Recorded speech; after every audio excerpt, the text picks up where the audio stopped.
Assalamualaikum warahmatullahi wabarakatuh. Shalom, Om Swastiastu, Namo Buddhaya, salam kebajikan untuk kita semua. Perkenalkan, kami dari Fokus Group Discussion 4 kali ini akan menjelaskan isi dari proposal kami yang berjudul Inovasi Olahan Sehat untuk Sarapan Mahasiswa. Sarapan adalah hal yang esensial bagi mahasiswa. Seperti yang kita tahu, mahasiswa merupakan fase transisi dari masa remaja ke masa dewasa. Pada fase ini pula, beban dan tanggung jawab mahasiswa bertambah besar, sehingga tubuh memerlukan asupan yang cukup untuk menunjang kebutuhannya. Salah satu hal esensial yang dibutuhkan mahasiswa pada fase transisi ini adalah sarapan pagi. Pemenuhan nutrisi dalam sarapan merupakan hal yang wajib dilakukan saat pagi hari untuk menunjang kebutuhan sehari-hari agar tubuh dapat melakukan kegiatan secara optimal. Melewatkan sarapan dapat membuat badan lesu, lemas, serta menyebabkan kurangnya konsentrasi dalam belajar. Ada beberapa faktor yang menyebabkan kita tidak rutin sarapan pagi, yaitu salah satunya adalah kebiasaan, menu yang membosankan, dan biaya. Dari paparan materi di atas, yang bisa kami kaji sebagai rumusan masalah adalah yang pertama, yaitu apakah usaha sarapan sehat ini dapat menjadi peluang usaha. Yang kedua, apakah usaha ini dapat menjadi metode sosialisasi pentingnya sarapan sehat bagi mahasiswa di Universitas Indonesia. Yang ketiga, bagaimana meningkatkan minat mahasiswa di Universitas Indonesia terhadap kebiasaan sarapan sehat. Yang keempat, bagaimana upaya pemasaran usaha sarapan di Universitas Indonesia Sehat ini dapat efektif. Dan yang terakhir adalah, sudah adakah usaha sarapan sehat ini di kalangan mahasiswa Universitas Indonesia? Tujuan dari PKM yang kami buat adalah satu, untuk mengetahui peluang usaha sarapan sehat di Universitas Indonesia. Yang kedua, yaitu untuk mengetahui keefektifan usaha ini dalam sosialisasi pentingnya sarapan di Universitas Indonesia.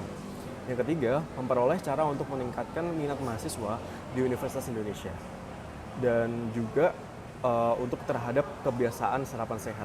Kemudian yang keempat adalah untuk menemukan metode yang efektif pemasaran usaha sarapan di Universitas Indonesia yang sehat. Kemudian yang terakhir adalah untuk melihat minat mahasiswa di Universitas Indonesia terhadap usaha sarapan sehat ini. Kemudian untuk manfaat dari PKM yang kami buat ini adalah satu, sebagai salah satu pilihan sarapan yang sehat bagi mahasiswa di Universitas Indonesia. Kemudian yang kedua, yaitu meningkatkan minat mahasiswa dalam sarapan. Yang ketiga adalah meningkatkan konsentrasi belajar mahasiswa di Universitas Indonesia.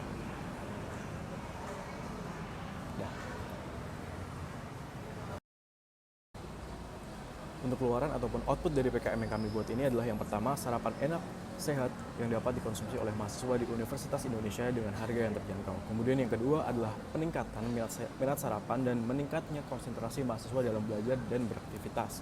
Kemudian yang terakhir adalah lapangan usaha bagi mahasiswa yang membutuhkan pekerjaan part-time.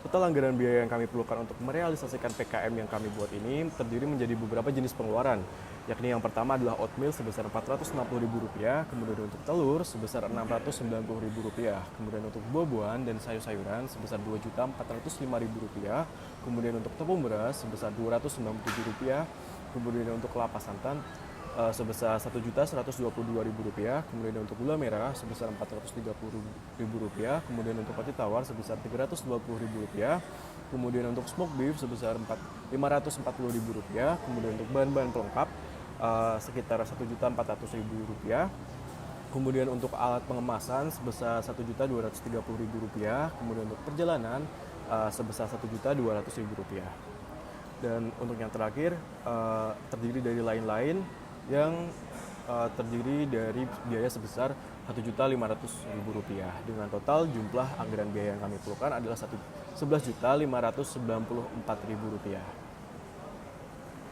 Kemudian untuk jadwal kegiatan dari PKM kami saat ini adalah yang pertama adalah persiapan, yakni pada bulan pertama, minggu pertama, yakni dengan penanggung jawab Arasia Rasyad dan Isyara. Kemudian untuk pembuatan proposal ini pada bulan pertama, minggu pertama dan minggu kedua dengan penanggung jawab Farah Lingkolas. Kemudian untuk survei pasar dan bahan baku pada bulan pertama, minggu ketiga dan minggu keempat dengan penanggung jawab Irena Harjanto Putri. Kemudian untuk pembelian alat dan bahan baku bulan pertama, minggu ketiga dan minggu keempat yang penanggung jawabnya adalah Muhammad Isam Amanu. Kemudian untuk nomor 5 yakni uji coba pembuatan produk, yakni terdiri dari bulan pertama, minggu keempat dan minggu ketiga. Kemudian bulan 2, minggu pertama, minggu kedua, dan minggu ketiga dengan penanggung jawab Natalia Orenda. Kemudian untuk proses produksi, yakni pada bulan kedua, minggu ketiga dan minggu keempat, dan juga bulan ketiga minggu pertama dengan penanggung jawab Rania Putri Herdina. Kemudian untuk promosi dan publikasi dari bulan kedua, minggu ketiga dan minggu keempat, dan juga bulan ketiga minggu ke pertama dengan penanggung jawab Arazia dan Farel. Kemudian untuk pemasaran produk dan menjalankan usaha itu terdiri dari bulan kedua minggu keempat dan juga bulan ketiga minggu pertama dan minggu kedua, yakni terdiri dari Irena dan Nizam. Kemudian untuk pembuatan laporan akhir terdiri dari bulan ketiga, minggu keempat, dan minggu kedua dengan penanggung jawab Natalia dan Rania.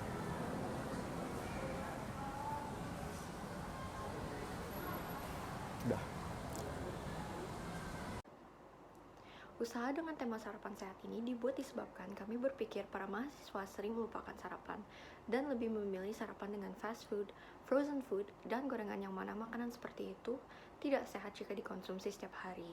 Kebutuhan mahasiswa akan sarapan yang sehat dan praktis membuat kami berinisiatif untuk membuat produk sarapan dengan bahan utama buah dan sayur yang praktis dan juga terjangkau untuk mahasiswa.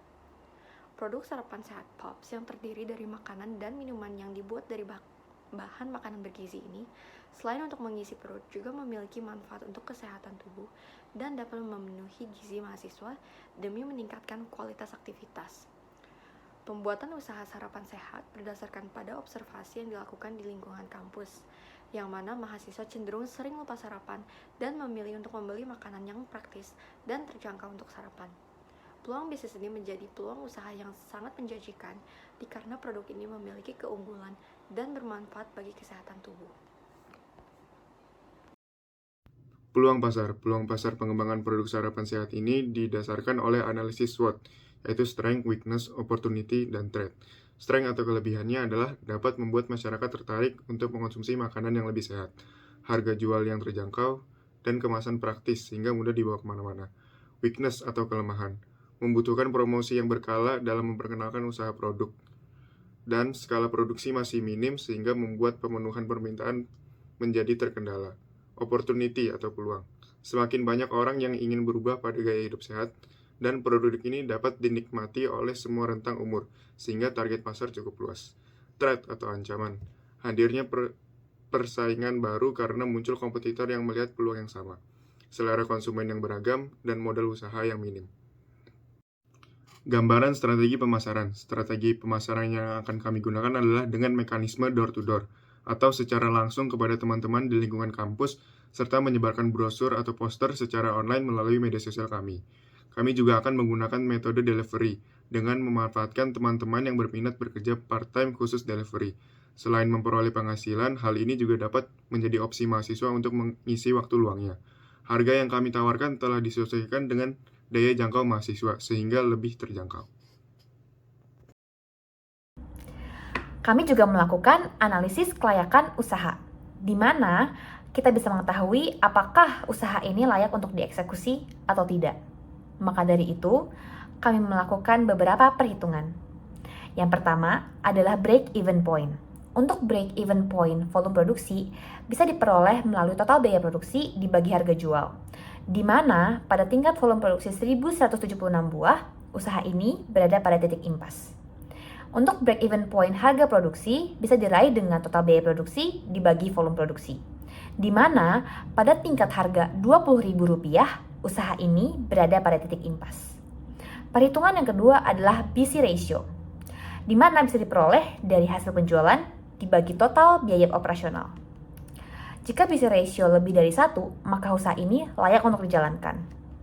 Untuk usaha Popzi ini, tiap satuan biaya yang dikeluarkan diperoleh hasil penjualan sebesar 3,1 kali lipat. Maka usaha ini layak untuk dijalankan. Perhitungan yang ketiga adalah return of investment. Ini bisa diraih dari keuntungan atau total biaya operasional dikali 100. Usaha ini dapat dikembangkan karena setiap satu buah produksi diperoleh keuntungan sebesar 26% dari perhitungan return of investment. Maka dari itu, kesimpulannya adalah menurut kalkulasi analisis kelayakan usaha, maka usaha kami layak untuk dieksekusi. Sehingga usaha Popzi ini merupakan kesempatan inovatif dan juga prospektif bagi mahasiswa, tidak lupa juga mendukung kesehatan mahasiswa. Untuk penjelasan selanjutnya, di sini saya akan menjelaskan terkait metode pelaksanaan. Jadi pada metode pelaksanaan kali ini kami sepakat untuk menggunakan 3 metode dasar, yaitu ada perencanaan, pelaksanaan, serta persiapan. Yang pertama ada metode perencanaan. Pada tahapan ini kami sepakat untuk melakukan diskusi terlebih dahulu mengenai produk apa saja yang akan kita produksi. Di dalamnya kita akan membahas terkait bahan, alat, serta berapa biaya yang diperlukan untuk menjalankan PKM ini. Dan setelah itu kami akan melakukan market survey terlebih dahulu, dan termasuk kita akan mencari ide baru dan mencari inspirasi dari media sosial agar usaha kami dapat mencapai target pasaran. Untuk metode selanjutnya itu ada metode persiapan. Jadi pada metode persiapan ini akan ada beberapa poin yang di-highlight, dan yang pertama itu ada sebelum masuk ke tahapan produksi itu kita di awal akan melakukan terlebih dahulu market pasaran. Hal ini bertujuan untuk mengetahui target serta kondisi pasar serta minat konsumen terhadap produk apa saja yang akan kita produksi nantinya. Setelah itu, langkah yang kami lakukan adalah melaksanakan studi kelayakan. Studi kelayakan ini berfungsi sebagai proyeksi kami untuk mengetahui apakah usaha ini akan memiliki prospek menguntungkan dan berjangka panjang ke depannya atau tidak. Dan yang selanjutnya, kita akan ke tahapan pemilihan material dan pengadaan sarana dan prasarana untuk mendukung proses produksi nantinya. Dan untuk metode selanjutnya itu adalah pelaksanaan. Pada metode pelaksanaan ini sendiri akan terbagi dari beberapa poin. Poin yang pertama itu ada proses produksi. Proses produksi di sini akan meliputi berbagai tahapan. Seperti yang pertama itu akan menyiapkan alat dan bahan untuk pengambilan sampel terlebih dahulu.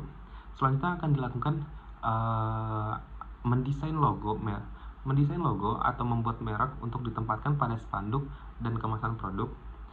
Selanjutnya itu kita akan menyiapkan alat dan bahan untuk produksi itu sendiri. Kemudian manufaktur dan pengemasan bahan produk dan bagaimana cara dan kelolanya. Yang terakhir itu ada tahapan finishing. Serta selanjutnya baik untuk tahapan akhir pada metode pelaksanaan ini kita akan melakukan promosi. Untuk kegiatan promosi dan marketing ini kami akan melakukan beberapa cara. Yang pertama adalah pembuatan logo dan branding, yang berikutnya ada pembuatan selebaran, yang ketiga pembuatan banner, dan yang keempat sosialisasi pada mahasiswa tentunya. Oke, baik, selanjutnya di sini saya akan menjelaskan terkait evaluasi. Evaluasi di sini kita akan melakukan setelah tahapan produksi dan pemasaran selesai. Evaluasi di sini bertujuan untuk menganalisis kelebihan dan kekurangan produk yang sudah kita luncurkan sebelumnya. Hal-hal yang perlu diperhatikan adalah apakah produk kami mengalami peningkatan atau penurunan dari segi penjualan, pendapatan, dan kepuasan di pasaran. Tahapan ini berisi laporan pada kegiatan praproduksi sampai tahapan produksi dengan waktu lama dan berjangka tertentu dengan menggunakan keuntungan yang kami dapatkan, sehingga dapat diperoleh data yang akurat sebagai bahan evaluasi nantinya. Mungkin itu saja presentasi terkait proposal PKM dari kelompok kami, yaitu kelompok FG4 MPKT 7. Terima kasih.